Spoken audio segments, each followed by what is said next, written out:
Isang napakalaking canvas. Ang daming pwedeng iguhit. Maraming pumapasok sa isip at puso ko. Gustong ko mawala at maipakita sa iba't ibang kulay.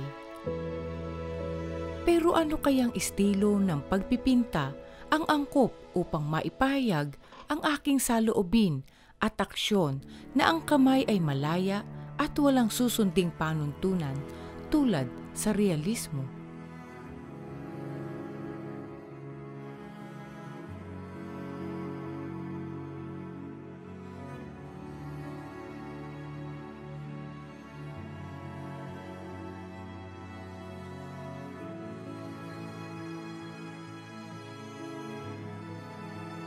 Nang natambad sa harapan ko ang isang obra ni Jose Tioya, kakaiba ang kanyang likha.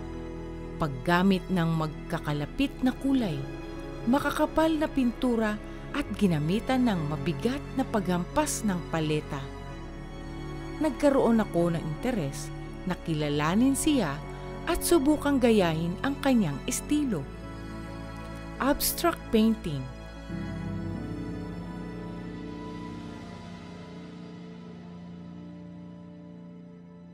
Isinilang siya noong 3 ng Hunyo 1931 sa Maynila kina Jose Hoya Sr.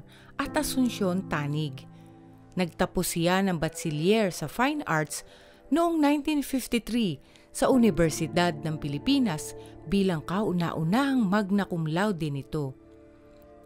Noong 1954 hanggang 1955, nakatanggap siya ng grant para mag-aral ng pagpipinta sa Madrid mula sa Instituto de Cultura Hispanicang Gobyerno ng Espanya. Sinundan pa ito ng ibang grant sa Estados Unidos. Nagkaroon ng impluwensya sa kanya ang mga biyaheng ito para sa kaniyang sining. Dito niya nasagap ang inspirasyon ng ekspresyonismong abstract o action painting ni Jackson Pollock at ng New York School. Dahil best friend ko siya, sa Maynila, magkalapit yung bahay namin. Kaya tuwing lalabas siya, kasama ako. Tapos, nagtayo rin siya nung Tuesday group, siya ang head. Ako ang assistant. Dating estilo ni Jose Hoya ang realism. Kapareho ng kanyang mga guro sa Universidad ng Pilipinas tulad ni Fernando Amorsolo at Guillermo Tolentino. Ngunit naging malaking impluwensya sa kanya ang mga gawa ni Jackson Pollock sa New York, kaya nabaling ang estilo niya sa abstraksyon. Gumagamit siya ng buhangin, kabibe, keeping o rice paper at nagpinta rin siya sa mga pinggan at tiles. Dahil sa kakaiba niyang estilo at kausayan, ay maraming napagtagumpayang mga patimpalak at exhibit sa iba't ibang panig ng mundo, kaya't sold out na ang halos lahat ng kanyang paintings bago pa isabit o kahit isinasabit pa lang sa exhibit. Hindi pa nag-uumpisa yung exhibit niya, nagsaset up pa lang lahat metatak sold. Ibig sabihin, bago pa lang mag-umpisa yung kanyang exhibit, yung one-man exhibit, yung kanyang mga painting sold na. Ganong katindi, ganong kagaling si Dean Jose Hoya. Kaya, pagka nakaka-meet ka na o nakakakilala ka ng mga taong ganito, nakakasalamuha ka ng mga taong ganito na sobra ang gagaling, pero very, very humble.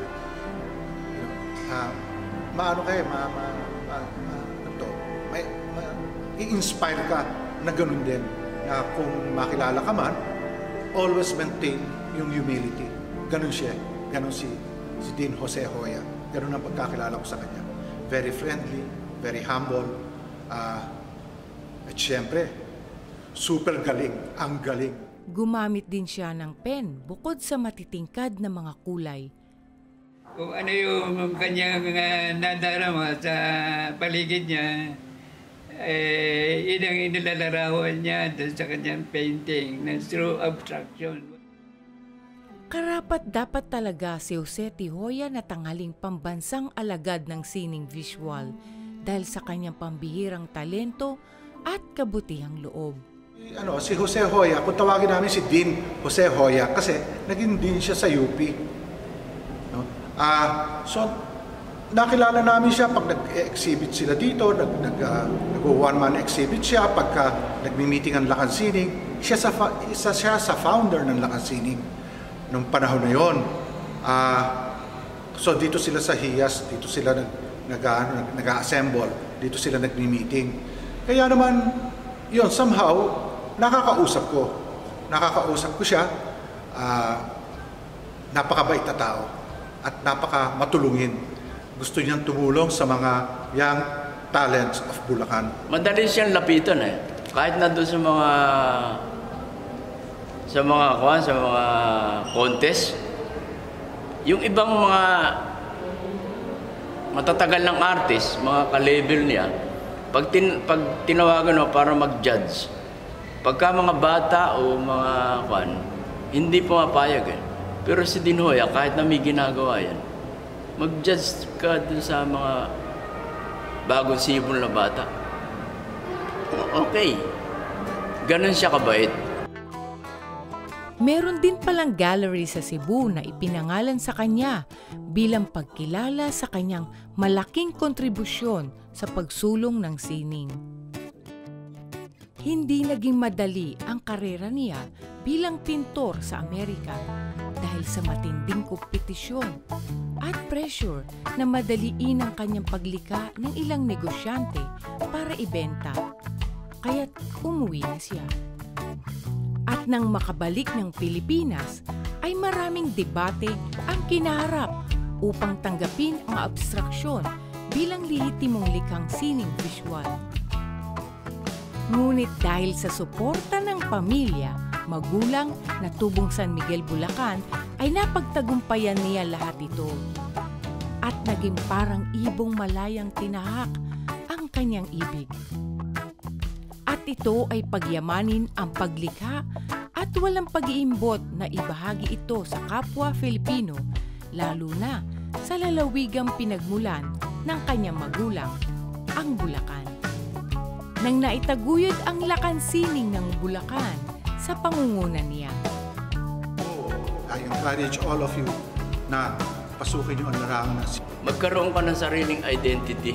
Yung bang pag nakita kahit walang pirma, alam na sa iyo. Bravo! Dean Jose Tijoya. Karapat dapat ang parangal niyang natamo bilang pambansang alagad ng sining visual. Dahil sa talino, husay, at pagmamahal sa kapwa, lalo na sa mga Bulakenyo.